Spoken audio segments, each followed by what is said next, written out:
Bonjour frères et sœurs. Très content de transmettre ce message dans ce sabbat spécial.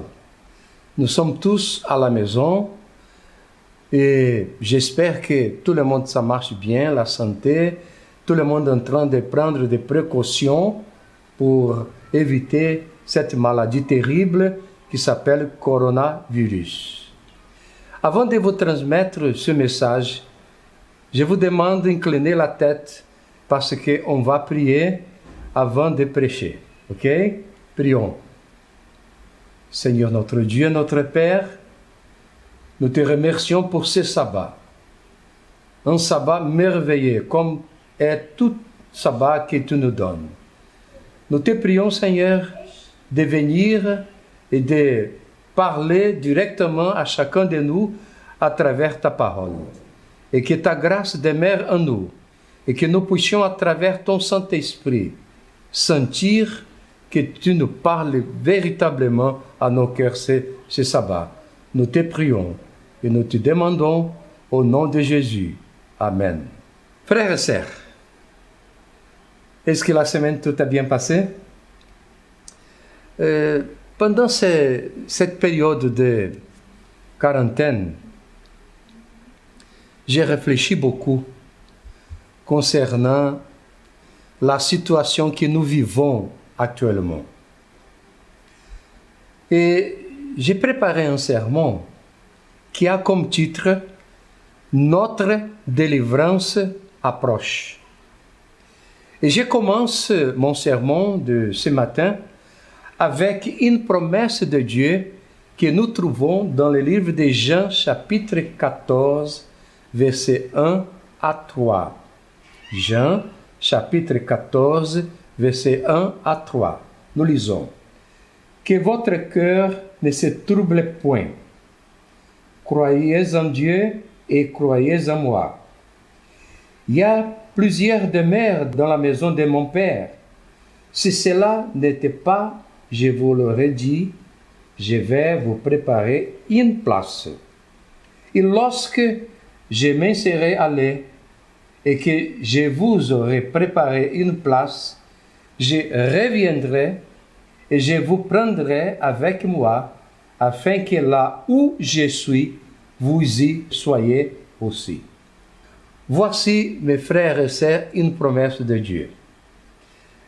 Et je suis sûr que ce jour est proche. Le retour de Jésus est proche.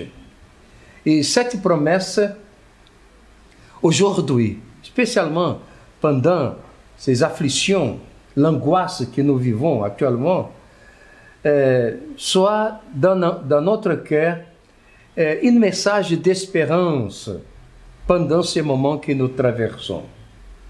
Jésus a promis qu'il va revenir et il va venir pour nous chercher. C'est une promesse, c'est une chose que nous ne pouvons pas douter. Ok? Et dans le livre de Matthieu, chapitre 24, versets 30 et 31, Matthieu, chapitre 24, versets 30 et 31, nous lisons.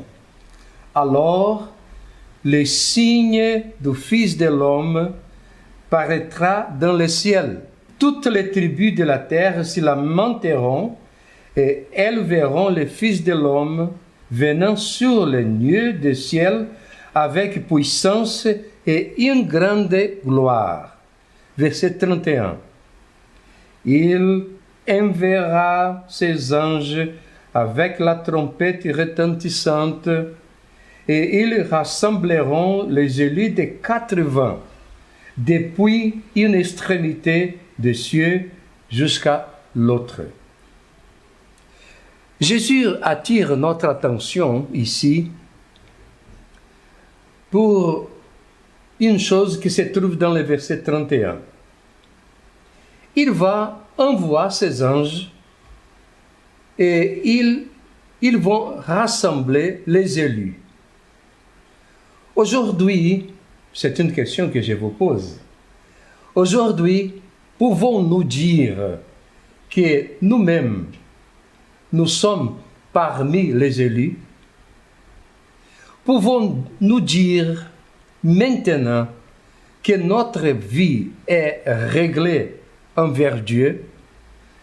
Sont deux questions que je vous pose pendant ce sermon. Notre vie spirituelle, mes frères et sœurs, est conforme à la volonté de Dieu? Qu'est-ce que pensez-vous? Qu'est-ce que nous montre la situation du monde actuel par rapport au retour de Jésus? Le moment du coronavirus, y a-t-il une relation avec le retour de Jésus? C'est la question. Pendant la semaine, on reçoit beaucoup de messages, beaucoup même, sur notre portable. Et je vois que le monde est dans la panique. Mais nous, en tant que chrétiens, nous avons l'espérance en Jésus-Christ, n'est-ce pas? Il nous donne une espérance qu'il va venir bientôt pour nous chercher. Mais la question est encore là. Est-ce que ce moment-là a une relation avec le retour de Jésus? Dans le livre de Luc, chapitre 21, versets 9 à 11, Luc, chapitre 21, versets 9 à 11, nous dit: Vous entendrez parler de guerres et de soulèvements, ne soyez pas effrayés, car il faut que ces choses arrivent premièrement, mais ne sera pas encore la fin. Alors il leur dit: Une nation s'enlèvera contre une nation et un royaume contre un royaume. Il y aura de grands tremblements de terre et en divers lieux de pestes et de famines. Il y aura des phénomènes terribles et de grands signes dans le ciel. Voici des choses que nous devons savoir. Et le verset 28, nous lisons aussi dans le même chapitre 21 de Luc, verset 28. Quand ces choses commenceront à arriver, redressez-vous et levez vos têtes, parce que votre délivrance approche. Ah, mes amis, la question encore, est-ce que le coronavirus a quelque chose par rapport au moment du retour de Jésus-Christ? Bon. Quand les jours de délivrance approchent, une nouvelle terre nous attend, je voudrais considérer aussi une autre chose très, très importante. Je demande que vous puissiez comprendre bien ce que je vais vous dire. Quelle est la position de Dieu concernant la situation? Est-ce que Dieu a oublié la terre? Qu'est-ce qui se passe en ce moment dans le monde entier afin que nous puissions dire que Dieu est là? Dans le livre de Galates, chapitre 6, Galates, chapitre 6, et le verset 7 nous dit: Ne vous y trompez pas, on ne se moque pas de Dieu. Ce qu'un homme aura semé, il le moissonnera aussi. Dieu ne nous laisse pas seuls. Mais il considère une chose, ce que nous voyons ces derniers jours dans notre société. Les gens qui se moquent de Dieu. Les gens qui sont dans une société qui s'égare à droite. Une société qui méprise et humilie Dieu et celui qui essaye d'élever la voix pour dire qu'ils croient en Dieu, mais ils ne font pas la volonté de Dieu, telle comme nous trouvons dans la parole de Dieu. Nous vivons dans une société, mes frères et sœurs, dont la grande majorité est totalement révoltée contre Dieu et contre tout ce qui révèle dans la parole de Dieu. Permettez-moi vous lire, ce que la sœur White, inspirée par le Saint-Esprit, nous dit. Nous vivons à la fin des temps. Les signes des temps qui s'accomplissent rapidement déclarent que la venue du Christ est proche aux portes. Les jours où nous vivons sont solennellement et importants, et l'Esprit de Dieu se retire progressivement, mais sûrement de la terre. Des fléaux et des jugements tombent déjà sur ceux qui méprisent la grâce de Dieu. Les calamités sur terre et sur mer, les conditions sociales agitées, les rumeurs de guerre sont stupéfiants. Ils préfigurent la proximité d'événements majeurs. Les forces du mal se rassemblent et se consolident. Ils se renforcent pour la dernière grande crise. De grands changements sur le point d'avoir lieu dans le monde et les derniers événements seront rapides. Amen. Je suis content que ces événements rapides ont commencé. Des fléaux et des jugements tombent déjà sur ceux qui méprisent la grâce de Dieu. Quelle est ma conclusion? Des petites actes de jugement de Dieu est sur nous en ce moment. L'Esprit Saint est enlevé de la terre, par conséquent, des fléaux et des jugements tombent déjà sur ceux qui affrontent et méprisent le Seigneur. Dieu ne laisse pas moquer. C'est le verset qui parle de la Bible. Nous constatons que l'homme se moque de Dieu quand nous regardons un monde qui affronte Dieu, qui méprise Dieu et sa parole. Mais je voulais vous faire réfléchir un peu plus sur la façon de nos églises chrétiennes, de façon générale, toutes les églises. Nous avons aujourd'hui des églises qui se disent chrétiennes, qui sont plus préoccupées en rendre ses membres heureux. Pas prêcher la parole de Dieu directement, mais rendre les membres heureux. Des églises préoccupées en enrichir leurs dirigeants. Des églises chrétiennes qui acceptent les homosexuels sans aucune transformation de leurs membres. Nous avons des églises que leurs membres fument et boivent d'alcool. Nous avons des églises qui permettent que leurs membres s'habillent d'une manière sans aucun souci de rassembler au monde. Nous avons des églises qui ont peur de perdre leurs membres pour ne pas perdre leurs dîmes et offrandes. Des églises qui ne prêchent pas la parole de Dieu. Et il y a une petite conclusion aussi de ma part. Lorsque je suis votre pasteur, notre église de Benjerville, notre église de Cocody, les deux églises que je m'occupe, j'ai une préoccupation. Que nous puissions, mes frères et sœurs, marcher selon la parole de Dieu.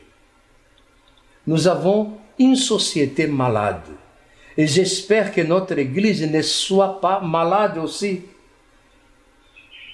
Que nous ne luttons pas contre les principes de Dieu, Et à cause de ça, quel est le résultat?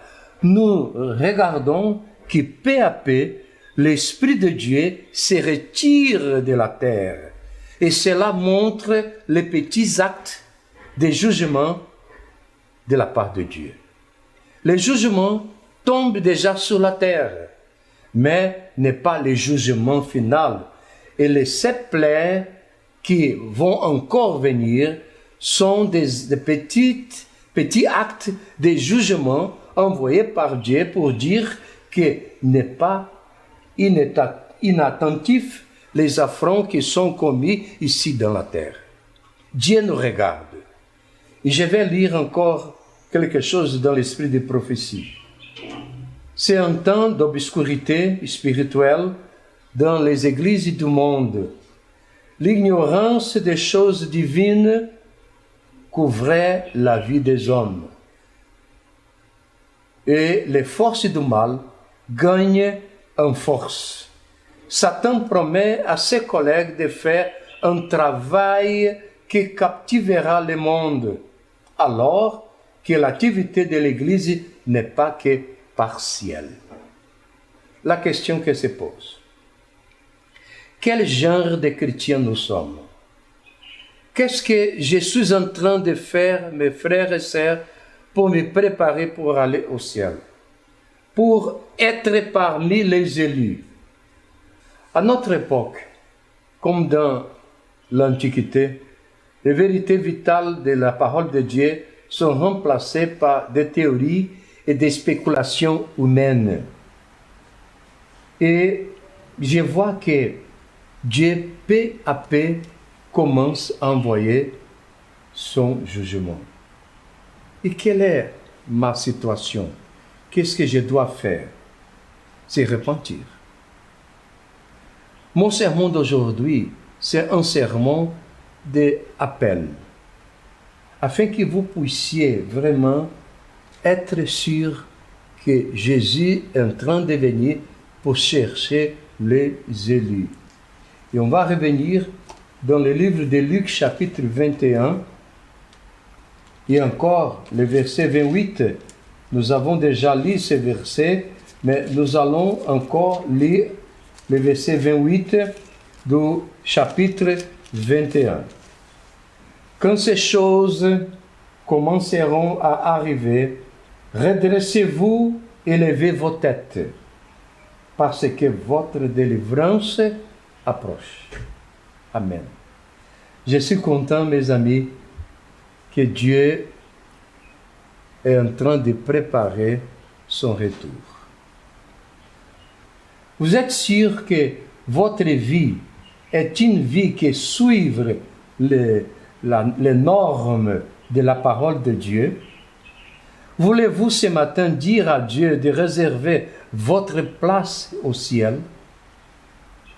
N'ayez pas peur de ce moment, parce que c'est le principe. Beaucoup de choses encore vont venir, mais il nous faut être préparés.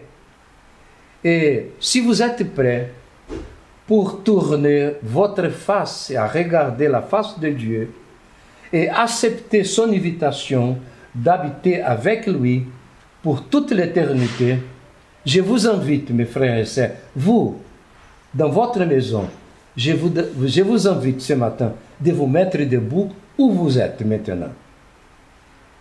Amen. Maintenant, je vais prier. Seigneur mon Dieu, je te remercie parce que tu nous as promis de revenir et tu vas venir. Et je suis sûr que tu vas venir pour nous chercher. Tu vas venir pour chercher les membres de l'église de Cocody. Chaque personne, chaque membre qui se prépare pour cet événement. Je te demande, Seigneur, que cet événement soit une grande bénédiction pour nous tous et que nous soyons vraiment heureux pour toute l'éternité. Que le Seigneur nous bénisse et nous garde. Nous te prions, Seigneur, au nom de Jésus. Amen. Mes frères et sœurs, bon sabbat. Que Dieu vous bénisse Que Dieu vous garde et je vous souhaite la bénédiction de Dieu. Amen.